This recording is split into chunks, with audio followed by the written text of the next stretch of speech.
but it's very similar. But John's the one who started it. Damn it, John! I mean, it's back here. That's right. I called it motor oil. Yeah. It looks like bottles of Kestrel. Well, what? He's taking a video. Yeah, He's taking a video. I can take a picture of all you guys as well. But it all starts right here. It all starts right here. This is our ground double boiler. Usually we'd have a mash to show you. However, we're about to bottle on Monday or Tuesday, so we're just trying to get everything ready. That order's about to go out. We're doing big things here. It takes a lot of time to do that.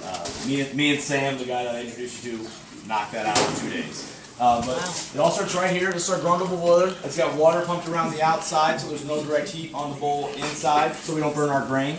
It's just like melting chocolate. You don't have a direct flame under your chocolate, or you burn it. Same thing with the corn. You have a burnt corn flavor in your vodka. Maybe you do, we don't. But the corn comes to us cracked, fresh from Jimmy, and we do care. Jimmy cracked corn? Yeah, that's right.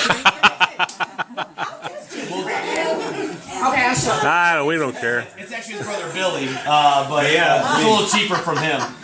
We give it a light rinsing to get the dust from the field off, but we don't want to do too much because of the starch. We want the starch in there. But for the vodka, we'll grind it all down to a cornstarch consistency so we can pull all the sugar out and produce the most alcohol. Do you grind it or somebody else would? For the crack, it comes to us crack. Carl used to own a construction and demolition company, so he's got equipment over his house for this. Grinder. Yeah, and actually, the company that makes our vodka for us actually has new equipment that they just got. They can do it for us now, which is just nice. We use half cracked, half ground for the moonshine and whiskeys. When you're making a whiskey, you want a little bit more flavor, and leaving it cracked will leave a little bit more flavor. But corn is a complex sugar, and we want to break that down to a simple sugar, so we add this motor oil right here. I'm just kidding, these are enzymes. This breaks it down to a simple sugar. Once we add the enzymes, we add one enzyme at 170 degrees, then we add another one at 130 degrees. Once those are all cooked down, ready to go, at about 95 degrees, we're ready to add our yeast. Now, for the vodka's yeast, I've never seen it. That's Carl's secret. But for the moonshine and test batches of whiskey, we use a dry distilling turbo yeast. It produces a higher percentage of alcohol, ferments a little bit faster, and also gives a little bit more flavor. Once again, when you're making a whiskey or a moonshine, the more flavor, the better. But once we add our yeast, we're making a mash, we're making a beer at this point. Now, this is usually where I show, here's our mash. However, we're bottling next week, so I apologize. But this will be corn, water, enzymes, and yeast, and it will be bubbling. Now, the reason it bubbles is because when yeast eats sugar, it produces alcohol and releases CO2, and that produces the bubbles. So if anybody makes their own wine or beer at home and they have stories of the corks popping off or the bottles exploding, it's because they didn't let it ferment long enough. Most beers will ferment for about like 3 weeks, 20 days for a lager. Everything else is a little bit shorter. Ours only takes about 4 or 5 days though. Since we add the enzymes and all the sugars are broken down, whenever we add the yeast, it can just start metabolizing sugar and producing alcohol. We'll check our sugar levels with a refractometer or a refractometer. Just put a sample on the lens, hold it up to the light, let you know when there's any sugar left or not. When there's no sugar left, we're ready to distill. However, we can't pump it into the still with the grain because this will burn at the bottom of the still and affect the flavor. So we'll strain this out by hand, which is a lot of fun. And when we get to that pure liquid, it's called a wort, W-O-R-T. And at that time, it's like a sweet and sour beer. Sweet from the corn, sour from the fermentation. You know, a taste of it's not bad, but you're not going to go buy a pint of it at a bar or anything else like that. We have before. Is that the strainer you use right there? No. Oh, well, for the first time, yeah.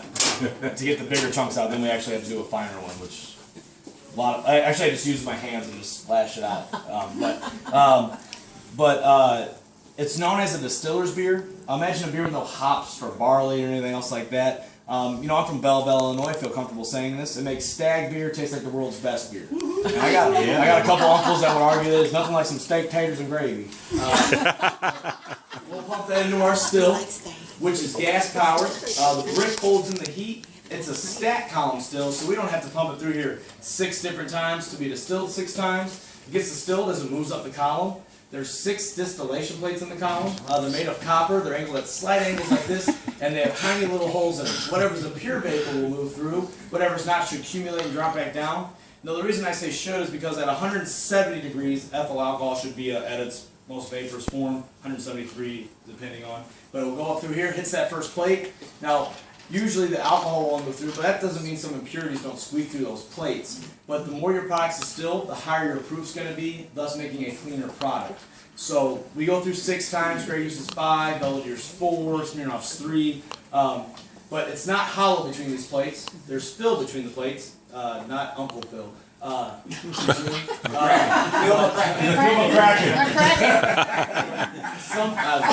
joke, I apologize. But some places use like sand, charcoal, shards of glass, shards of copper. We don't use any of that. I can't tell you what we use, but I can tell you can find it between here and St. Louis. It's rock. And it's not in the landfill. I use ratchet beads. What? I use ratchet beads. They're hollow cylinders. Do you have a still at home? Yeah. Why don't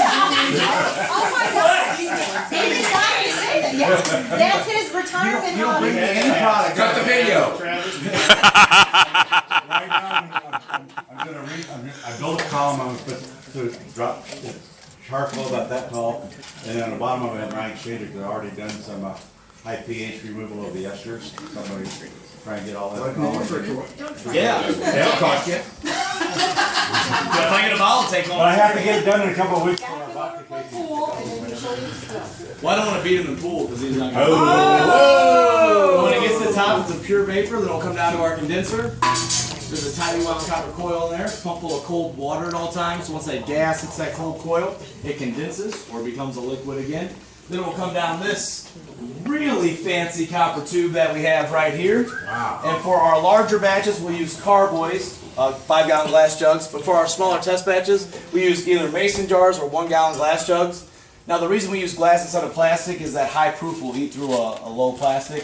That's why if anybody brings you a moonshine in a milk jug, don't drink that. Now, and we could use industrial plastic, but that's more expensive than glass, so we use glass. Now, the reason that we use those carboys in small 1-gallon glass jugs is for quality control. It's so we can separate all the impurities from the alcohol itself. There's what's called the heads and tails of each batch. Now, this is all perfectly good MasterMind Vodka, but just use your imaginations with me. The head of the batch is just the impurities that come out first. For example, methanol will be the first thing out of our still. So unless you're powering an engine, making asphalt, or want to go blind, I'll suggest you mess with that too much. Ethyl acetate. Also. Yeah. And ethyl acetate's in here as well. Believe it or not. But Well, listen now. but that's why they say don't drink the moonshine and go blind. Back during the Prohibition era, the government added high concentrations of methanol to all their alcohol because the mob kept stealing it, and they ended up killing over 10,000 Americans and causing many more to go blind. And that's just your Snapple fun fact of the day. It's not even one. Then you have the heart of the batch, which is the 192 proof ethyl alcohol, and the tail of the batch is the impurities that follow. Now we will only use the heart of the batch. We don't use any of the heads or tails whatsoever. Kind of give you an example why we cost what we do compared to like Pop Off or Smirnoff or anything else like that. You have your super premium here, which is MasterMind. Then you have your premium brands will use that amount of impurities. Your value brands will use that amount of impurities. Your bargain brands will use that amount of impurities. And this is where your hangover comes from. So this is a bargain brand one? How much, can I get this for like $3? No, all this. I just did. Well, it didn't work out. You must have gone to public school. Yeah, Oregon State. Go Beavers. Tell them to move Nike back to the United States. That's the University of Oregon. What did you say? Oh, Oregon State? My buddy pole vaulted there. Anyway, he got a half black, half orange Charger from the track team. He's very good. Just so you know where the heads and tails go, we don't use, since we don't use it, some will contain alcohol, so we'll throw it into the next batch, but the rest of it, a company will come and take from us, and they can separate those impurities, and they'll sell to like cleaning supply companies and stuff like that. So enjoy your $10 bottles of alcohol. You know, $10 now. Bargain brand. If you're buying a Tell your experience. $10. Clean the floor of a garage because I lost 1.75. Yes, you do, excellent. Oh, yeah. Yes. And it was super clean. well, yes. Lick it up like Chuck would. Did you lick it up like Chuck would? No. Get a straw. I've never been hungover from MasterMind. I don't always drink responsibly, believe it or not. But the more caffeine and sugars you add to your drinks, the more likely the chance of a hangover. So say you're going to go out for chocolate martinis or something like that. Liqueurs carry a whole lot of sugar in them, so you're going to want to drink water in between those. I don't want you being like, well, I went out for chocolate martinis with MasterMind, I woke up hungover. Well, you know, Alcohol, caffeine, and sugar dehydrate you. Now, I don't want you going home and drinking a carboy full of MasterMind and waking up the next day hungover and be like, well, you said it wouldn't give me a hangover. Be responsible, but What? You're gonna talk. minus these two guys. I You know. said the R word. You said the R word. Now, we'll take our 192 proof alcohol. We need to break that down to 80 proof.